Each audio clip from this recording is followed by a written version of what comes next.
आज यहां झारखंड की राजधानी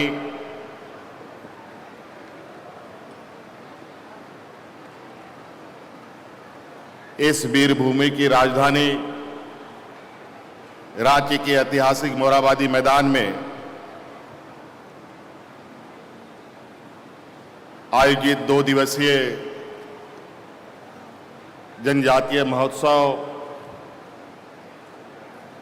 2022 के इस कार्यक्रम में हमारे साथ मंच पर उपस्थित और आज के मुख्य अतिथि के रूप में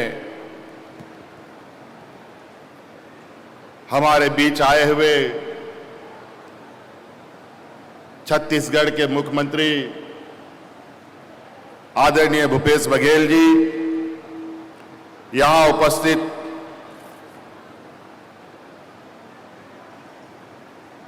हमारे राज्य सरकार के मंत्री आदरणीय चंपई सोरेन जी,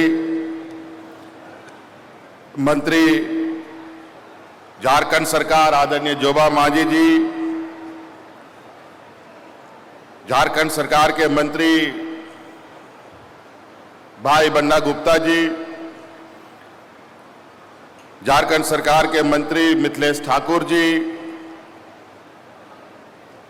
झारखंड सरकार के मंत्री हफीजुल हसन जी, हमारे साथ उपस्थित राज्यसभा सांसद महुआ मांझी जी, यहां उपस्थित कांग्रेस प्रदेश अध्यक्ष श्री राजेश ठाकुर जी, यहां उपस्थित राज्य के हमारे विधायकगण, प्रधान सचिव, सचिव और यहां उपस्थित इस जनजातीय समारोह में आए हुए आप विभिन्न राज्यों से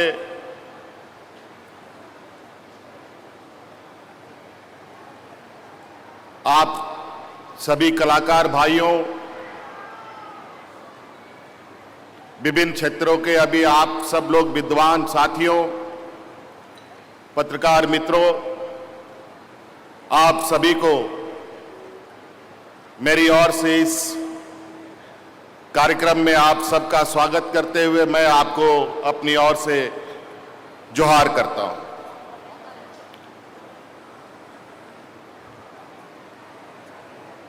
एक लंबे समय के बाद, राज्य अलग होने के बाद पहली बार राज्य में जनजातीय महोत्सव में हम सब शरीक हुए हैं। राज्य के विभिन्न जिलों से यहां लोग तो उपस्थित हुए ही हैं, साथ साथ में कई राज्यों से भी यहां पर प्रतिनिधि आए हैं, कलाकार आए हैं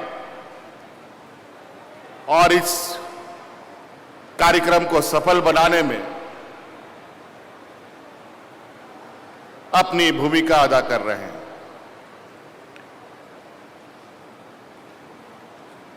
कुछ दिन पहले राज्य के अंदर बड़ी जोरों से यह चिंता थी कि राज्य में सुखाड़ की स्थिति बन रही है। अल्पवृष्टि के वजह से सरकार की चिंताएं बढ़ रही थी, किसानों की भी चिंताएं बढ़ रही थी। कई सोशल मीडिया, अखबार और कार्यकर्ताओं, जनप्रतिनिधियों के माध्यम से राज्य के विभिन्न कोने से हमें संदेश आ रहा था कि इस बार बहुत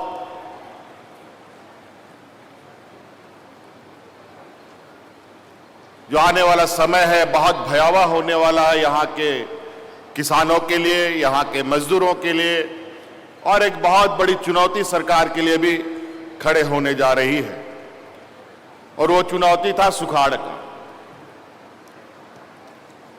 हम सभी निरंतर इस विषय पर नजर बनाए हुए थे, लेकिन ये जनजातीय महोत्सव का आगाज हुआ और इसकी तैयारियां शुरू हुई और उसी दिन से जिस तरीके से यहां झमाझम बारिश हुआ, आज इंद्र भगवान ने भी आदरणीय मुख्यमंत्री जी का स्वागत इस राज्य में किया है।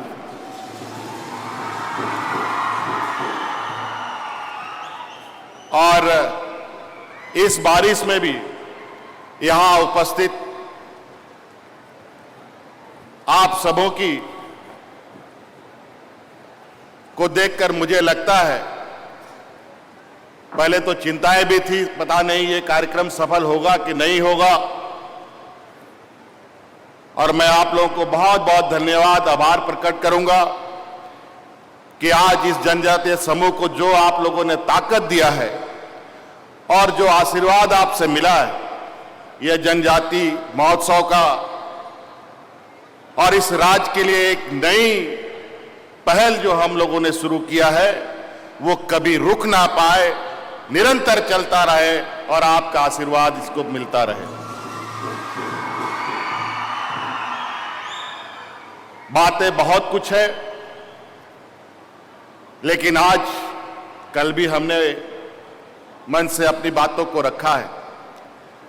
निश्चित रूप से जनजातीय समूह के लिए, आदिवासी समूह के लिए जिस तरीके से पूरी दुनिया ने 9 तारीख का दिन मुकर्रर किया है और जिस तरीके से बाबा भीमराव अंबेडकर और डॉक्टर जयपाल सिंह मुंडा जी के आशीर्वाद से संविधान में जो हमें जगह मिला है, आज कहीं ना कहीं उन वजहों से आज हम अपने वजूद को बचाने में, आगे बढ़ाने में छोटा बड़ा प्रयास कर रहे हैं, लेकिन यही काम नहीं चलेगा। अभी आदिवासी समाज को अभी और भी जंग लड़ने हैं। हमारे पुरखों ने, हमारे अगुआ लोगों ने, और जो हमारे पास संपत्ति है, जो हमारे पास जो भी चीजें हैं, वो हमारे पूर्वजों का है, जिन्होंने एक लंबे संघर्ष के बाद अपने को कुर्बान कर, अपने जान की आहुति देकर हमारे लिए बचा के रखा और हमें सौंप कर वो यहां से निकल गए। अब इसको कैसे हमें बचाना है और इसको कैसे हमें मजबूत करना है और इसको कैसे राष्ट्रीय पटल पर और दुनिया के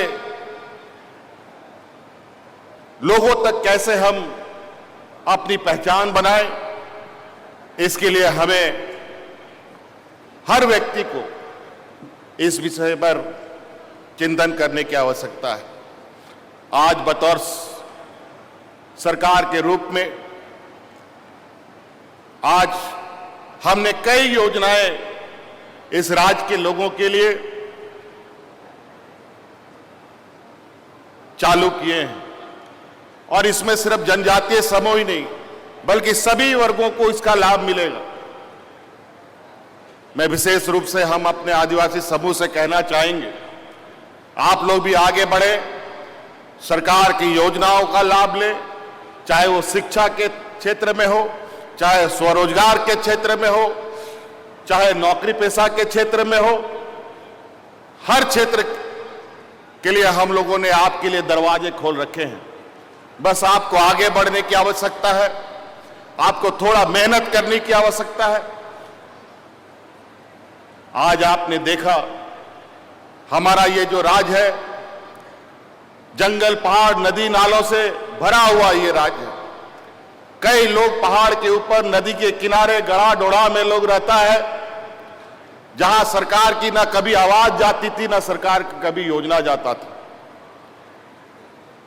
ना ही सरकार का कोई नुमाइंदा उन लोगों तक पहुंच पाता था। लेकिन आपने देखा, सरकार आपके द्वार के माध्यम से हमने हर पदाधिकारी को आपके दरवाजे तक पहुंचाने का काम किया, आपके गांव में, आपके पंचायत में पहुंचाने का काम किया।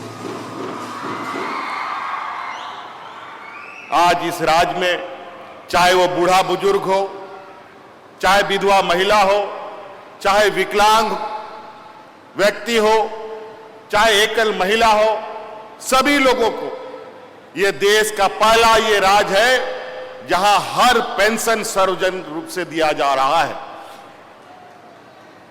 आज ये पहला ये राज है जिसको हम आए दिन पिछड़े राज्यों में गिने जाते हैं, और वाकई में संसाधन के रूप में खनिज संपदा तो हमारे पास है, कोयला है, लोहा है, अभ्रक है, यूरेनियम है, हर तरीके के खनिज संपदा है। हमारे खेत में है, खलियान में है, पहाड़ में है, सभी जगह है। हमारा घर द्वार के नीचे भी खनिज संपदा। लेकिन दुर्भाग्य की बात है कि मैंने कल भी कहा है कि हमारे पास कोई फैक्ट्री नहीं है और जंगल काटने के लिए कोई आराम मशीन नहीं है जो बड़े बड़े पूंजीपतियों के पास होता है। आज हम लोगों ने जल जंगल जमीन बचाया, कहीं ना कहीं आज हमारे जल जंगल जमीन के साथ बड़े पैमाने पर छेड़छाड़ किया जा रहा है। आज ग्लोबल वार्मिंग और दुनिया में कई तरीके की आपदा को लेकर लगातार बड़ी बड़ी गोष्ठियां बैठाई जा रही हैं। कैसे जंगल बचेगा, कैसे जानवर बचेगा, कैसे नदी नाला बचेगा, इस पर चिंता होता है। लेकिन आदिवासी कैसे बचेगा, इस विषय पर चिंता शायद ही कहीं होता हो। थोड़े बहुत कहीं पत्रकार, जर्नलिस्ट कुछ कुछ लिखते जरूर हैं, लेकिन उनकी आवाज इतनी जोर नहीं पकड़ पाती है जहां शीर्ष कुर्सी पर बैठे लोगों तक ये आवाज पहुंच सके। इस वजह से आज ये 9 तारीख हम जनजातीय समाज के लिए एक संकल्प दिवस भी है। हम इस समय ऐसे संकल्प के साथ एक सुर से ऐसे आवाज उठाएं जो आज जनजातीय समाज की समस्याओं की भी आवाज शीर्ष ऊंचे बैठे कुर्सी तक पहुंचनी चाहिए। इसलिए साथी, मैं और बहुत नहीं कहते हुए अपनी बातों को यही विराम दूंगा। आज की शुरुआत हर्षोल्लास के साथ हम लोग करने जा रहे हैं। ये नई पहल हमने शुरुआत की है। आने वाला समय में कई तूफान, कई आंधियां आएंगी, कई चुनौतियां आएंगी, लेकिन हमारे पूर्वजों ने हमें कभी हारना नहीं सिखाया है, कभी रुकना नहीं सिखाया है। हमें लड़ते जाना है, मंजिल हमें स्वयं मिलेगी। इस संकल्प के साथ हमें इस समूह को आगे लेके जाना है। इन्हीं बातों के साथ बहुत बहुत धन्यवाद। जय आदिवासी, जय झारखंड।